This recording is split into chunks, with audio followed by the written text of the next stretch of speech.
I stood in front of the ornate church mirror, adjusting my maid of honor dress and mentally calculating the exact amount my parents had stolen from my savings account. $127,843. Money I'd earned through years of careful investment and countless late nights building my consulting business. Isn't this perfect? My sister Madison twirled in her designer wedding gown, the one that cost exactly $23,651 of my money. I still can't believe how everything worked out. Meeting James at that charity gala, and now here we are. I forced a smile, remembering the real story of how she'd met my business partner. The story she didn't know. Yes, I replied softly. Everything worked out exactly as planned. 6 months earlier, I'd sat across from my parents at our family's weekly dinner, listening in shock as they casually announced they'd borrowed my savings for Madison's wedding. "Honey, you understand," Mom had said, patting my hand. "Your sister only gets married once, and James comes from such a good family. We couldn't let her have anything less than perfect. You had no right." I'd managed through clenched teeth. "That was my money." "Don't be selfish," Dad cut in. "Madison needs this. Besides, what were you doing with all that money anyway? It's not like you have anything important to spend it on." I'd looked at Madison, waiting for her to say something, anything. But she just sat there, examining her fresh manicure, a satisfied smile playing on her lips. What they didn't know was that those savings had been earmarked for a crucial business expansion. I'd been planning to buy out our biggest competitor, a deal that would have doubled our market share overnight.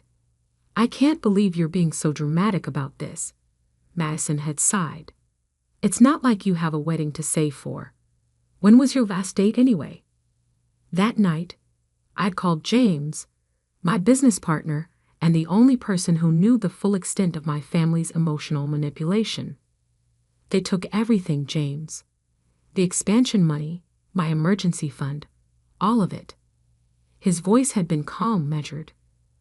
"I might have a solution, but you'll have to trust me completely, and it's going to take time." "I trust you," I'd said without hesitation. James and I had built our company from nothing, working 80-hour weeks, surviving on coffee and determination. He was the brother I should have had instead of the sister who'd spent her life taking everything from me. "Good," he replied, "because I'm about to tell you how we're going to take over your family's company, and it starts with me meeting your sister." Now, watching Madison fuss with her veil, I thought about how perfectly James had played his part. The accidental meeting at the charity gala, the whirlwind romance, the proposal that had made headline news. James was, after all, one of the city's most eligible bachelors. My parents had been ecstatic. Their golden child marrying into serious money. It was everything they dreamed of. If only they knew that James's real value wasn't in his personal wealth, but in his shares of our company, Monarch Consulting. Shares that, combined with mine, would give us controlling interest in Anderson and Sons, my family's century-old business, once the merger papers were signed tomorrow morning. "Sarah?" Madison's voice pulled me from my thoughts. Earth to Sarah. "Mom wants to know if you've got the marriage license. She said she gave it to you for safekeeping." I patted my purse, feeling the weight of the envelope inside. "Got it right here." What I didn't mention was that nestled beside it was another envelope, one containing merger documents that would transfer control of Anderson and Sons to Monarch Consulting the moment Madison and James said, "I do." A knock at the door interrupted us. Mom bustled in, already dabbing at her eyes with a monogrammed handkerchief. "Oh, my beautiful girls." She hugged Madison carefully, mindful of the expensive dress. Then she turned to me, her smile faltering slightly. "Sarah, dear, couldn't you have done something more with your hair? This is your sister's big day." I touched my elegant chinman, the one that had cost $200 at the best salon in town. "It's fine, Mom." "Well, at least you're not completely overshadowing your sister's moment," she sighed. "Though that dress is a bit much, don't you think?" I glanced down at the designer gown I'd chosen specifically because it was more expensive than Madison's. A small petty revenge, but satisfying nonetheless. "The ceremony starts in 20 minutes, Mom continued. "Sarah, please try not to trip during the procession. And remember to smile. None of those serious business expressions you always wear." After she left, Madison turned to me, her face suddenly serious. "You are happy for me, aren't you, Sarah? I know you and James worked together, and maybe you had a little crush on him." I cut her off with a laugh. "Trust me, Madison. James is exactly where he's supposed to be." My phone buzzed. A text from James. "Everything ready?" "All set," I replied. "See you at the altar." Madison was fixing her makeup one last time when Dad came in. "Princess, it's time." He turned to me. "Sarah, don't forget your part. Simple and dignified, remember?" I nodded, thinking of the other role I'd be playing today, the one that would change everything. As the wedding coordinator lined us up, I felt the weight of both envelopes in my purse. One would make my sister Mrs. James Porter. The other would make me CEO of Anderson and Sons. The organ music began, its triumphant notes filling the massive church. I stepped into line behind the bridesmaids, a small smile playing on my lips. "Ready?" the coordinator whispered. More than ready. I'd been preparing for this moment for 6 months. The doors opened, and I began my walk down the aisle, past hundreds of guests who had no idea they were about to witness not just a wedding, but a corporate takeover. At the altar, James stood tall and handsome in his tuxedo. He caught my eye and gave me the slightest of nods. Showtime. The ceremony proceeded like a perfectly choreographed dance. Madison floated down the aisle on Dad's arm, guests murmuring appreciatively at her designer gown. In the front row, Mom dabbed her eyes with her handkerchief, the massive diamond rings on her fingers catching the light. Rings bought with profits from the company I was about to take over. When the minister asked for the marriage license, I opened my purse with steady hands. For a moment, I held both envelopes, one containing the license, the other holding the merger documents James had already signed. One would bind my sister in marriage, the other would bind my family's company to mine. I handed over the marriage license, heaping the merger papers close. Their time would come soon enough. "Dearly beloved," the minister began, his voice echoing through the church. I watched James's face as he recited his vows, admiring how perfectly he played his role. Not a single person in the cathedral suspected that this wealthy, charming man was about to help me orchestrate the biggest business coup in our city's history. "I do," Madison said, her voice trembling with emotion. If only she knew what those words would really set in motion. As James slipped the platinum band onto Madison's finger, I felt my phone vibrate silently in my purse. Right on schedule, our lawyers confirming that everything was in place. At the reception, I stood to deliver my maid of honor speech. The ballroom of the Ritz-Carlton sparkled with expensive decorations, all paid for with my stolen savings. When Madison first met James, I began, my voice carrying across the perfectly arranged tables. She thought she was the luckiest girl in the world. I paused, letting my eyes meet James's. Little did she know just how special their connection would truly be. The crowd chuckled, interpreting my words as sisterly affection. Only James understood their real meaning. As I sat down, Dad stood up, champagne glass in hand. Today isn't just about joining two people in marriage, he'd announced proudly. It's about joining two of the city's most prestigious families, the Andersons and the Porters, a perfect match. I smiled, thinking about how that perfect match would look very different by tomorrow morning. The party was in full swing when my phone buzzed again. The message was from our corporate attorney. Documents filed. Ready when you are. I caught James's eye across the dance floor and gave a subtle nod. He excused himself from Madison's side and made his way to where the senior partners of Anderson and Sons were gathered. "Gentlemen," I heard him say, "I'd love your advice on something. Could we step into the library for a moment?" I watched them follow him out. These men who had spent years dismissing me despite my Harvard MBA and proven track record. These men who had supported my father's decision to make Madison a vice president straight out of college while I built my own company from scratch. 20 minutes later, I entered the library to find exactly what I expected, a room full of pale-faced men holding copies of the merger documents. This is impossible." My father's voice shook as he looked up from the papers. "James, what is this?" "That," I said, stepping forward, "is a legally binding merger agreement between Monarch Consulting and Anderson and Sons. One that gives us controlling interest in your company. But you don't have the authority," one of the partners sputtered. "The shareholder agreement clearly states that any marriage between the families automatically triggers the merger clause," James finished smoothly. "A clause your lawyers insisted on when they learned of my family's wealth. They just didn't know I was already Sarah's business partner."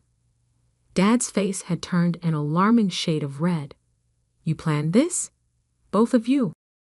"Consider it karma," I said coolly. "You took my savings. I'm taking your company." "Madison will never forgive you," he threatened.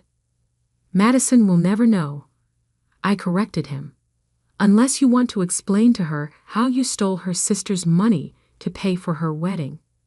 How you've been embezzling from the company pension fund to maintain your lifestyle." "Oh yes," I added, seeing his expression. "We found those records too." The room fell silent except for the distant sounds of the reception. "The papers are already filed," James said quietly. "The only question is whether you want to handle this transition quietly or make a scene at your daughter's wedding." Dad's hands clenched into fists. "Sarah, please. We can work something out." "Like how you worked out taking my savings?" I asked sweetly. "No, Dad. This is happening. The only choice you have is how public you want this to become." One of the partners cleared his throat. "Robert, maybe we should discuss this calmly. If what they're saying about the pension fund..." Dad's shoulders slumped in defeat. James gathered the signed documents while I stood by the door, watching these powerful men come to terms with their new reality. "Oh, and Dad," I said as they filed out, "don't worry about paying me back for the wedding. Consider it a gift, the last one you'll ever get from me." Back in the ballroom, Madison was cutting the massive wedding cake, beaming at the cameras. Mom was showing off the table settings to her friends, bragging about the cost. If they only knew that every crystal glass, every flower arrangement, every perfect detail of this wedding had helped fund their own downfall. I picked up a champagne flute and watched the bubbles rise. By this time tomorrow, I would be CEO of both companies. The empire my grandfather built, that my father nearly destroyed, would be mine. "Everything okay?"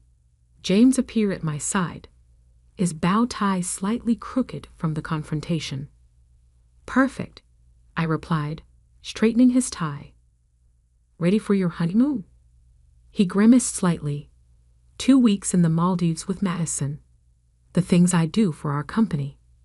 Just think of it as a business investment, I said, raising my glass. To new beginnings. Across the room, Dad was drinking heavily at the bar, his face ashen. Mom was still circulating among the guests, unaware that her world had just shifted on its axis. And Madison? She was exactly where she'd always been, the center of attention, basking in her perfect moment, completely oblivious to the storm about to break. The night was still young, but the real celebration was just beginning. 2 weeks after the wedding, I sat in what had once been my father's office, reviewing the latest financial reports. The view of the city skyline was exactly as I remembered from childhood visits, but everything else had changed. The heavy oak desk where Dad had once dismissed my business ideas was now mine. The wall of photos showing him with celebrities and politicians had been replaced with our company's new vision statement and organizational chart. My phone buzzed. A text from James. Just landed. Heading to the office. Madison's still mad. I'm cutting the honeymoon short for work. I smiled, remembering Madison's Instagram posts from the Maldives. Endless selfies of her living her best life. Completely unaware that her new husband had spent most of the trip on conference calls, helping me restructure both companies. A knock at my door interrupted my thoughts. Come in. Mom entered, looking smaller somehow without her usual designer outfit and perfectly coiffed hair. Sarah, we need to talk.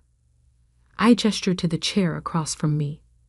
The same chair where I'd once sat as Dad lectured me about practical career choices. How could you do this to your own family? She demanded, but her voice lacked its usual authority. Interesting, I said, opening a folder on my desk. That's exactly what I wondered when I saw these bank statements. Care to explain why you and Dad withdrew $127,843 from my account without permission? That was different. It was for your sister's wedding. No, I corrected her calmly. It was theft. Just like Dad's creative accounting with the pension fund was theft. The only difference is, I found a legal way to take back what's mine. By tricking your sister, using James to what? Give her exactly what she wanted. A wealthy husband, a dream wedding, a luxury honeymoon. I leaned forward. Madison got everything she ever wanted. The fact that it helped me get what I wanted to is just good business. Mom's eyes filled with tears. Your father hasn't slept in days. He's talking about moving to Florida, selling the house.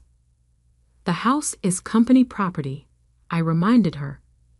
And yes, you'll need to vacate it by the end of the month. Where are we supposed to go? I hear Madison's guest house is quite comfortable, though you might want to hurry. Once she learns about the company, she might not be feeling very generous. As if on cue, my phone buzzed with an incoming call from Madison. Excuse me, I told Mom. I need to take this. Mom stood shakily. At the door, she turned back. We're still family, Sarah. No, I said softly. We stopped being family the moment you chose Madison's one perfect day over my entire future. I answered Madison's call on speaker, letting Mom hear as she left. Sarah. Madison's voice was shrill. What's going on? James is acting weird, saying something about an emergency board meeting. And Dad's not answering his phone. Don't worry, I said smoothly. Everything will be explained at the meeting. You should come too. It involves the whole family. 2 hours later, I stood at the head of the conference room table, facing my assembled family and the board of directors. James sat to my right, his expression professionally neutral. As of this morning, I announced, the merger between Monarch Consulting and Anderson & Sons is complete. I will be serving as CEO of the combined companies. Madison jumped up. What? But Daddy, you said I was next in line for CEO. Dad couldn't meet her eyes. James cleared his throat. Actually, according to the new organizational structure, your position has been eliminated. The color drained from Madison's face as understanding dawned. You married me just to help her take over the company. The marriage is legal, James said calmly. And I'll continue to provide for you exactly as agreed in our prenup, which, if you recall, you were too excited to read carefully. Madison turned to me, tears streaming down her face. My own sister. You ruined everything. No, I corrected her. I took back what was mine and built something bigger in the process. By destroying our family, I pulled out the bank statements, sliding them across the table. Our family was destroyed the moment they stole my savings for your wedding. I just decided to stop being the victim and start being the victor. Mr. Anderson, one of the board members interrupted. Given the circumstances with the pension fund, we believe it's best if you announce your retirement immediately. Dad nodded numbly. Madison looked between our parents in confusion. Pension fund? What pension fund? Ask them, I suggested. Ask them about all the creative accounting they did to maintain their lifestyle, to pay for your cars, your clothes, your perfect wedding. The board members began filing out, leaving our family alone in the wreckage of what we'd once been. You'll regret this, Madison spat, grabbing her designer purse. All of it. Actually, I said, I've never been more certain of anything in my life. After they left, James loosened his tie. Well, that went about as expected. I stood by the window, watching my family exit the building below. Mom and Dad walking slowly, shoulders slumped. Madison storming ahead, already on her phone, probably calling her friends to complain about her evil sister. Any regrets? James asked quietly. I thought about years of being second best, of working twice as hard for half the recognition, of having my dreams dismissed and my savings stolen. Just one, I replied. That I didn't do this sooner. 1 year later, I stood in the same spot, but the view was different. Under my leadership, the merged company had doubled its market share. The pension fund had been fully restored, the corporate culture transformed. My phone buzzed with a text from Madison. Heard about the company's success. Ready to talk? I deleted it without responding. Some bridges weren't meant to be rebuilt. James appeared in my doorway. Board meeting in 5. Ready to show them the expansion plans? I gathered my papers, pausing to straighten a new photo on my wall. One showing me and James at the company's last charity gala. Both of us smiling genuinely at the camera. You know what, James? I've never been more ready. Sometimes revenge isn't just about getting even. Sometimes it's about proving that the people who underestimated you were wrong. That the person they dismissed as second best could become the best. And I had proof. 12 stories of prime real estate, 2 thriving companies merged into an empire, and 1 perfect revenge served exactly the way I'd planned it. Madison got her perfect wedding. I got everything else. And that was the best revenge of all.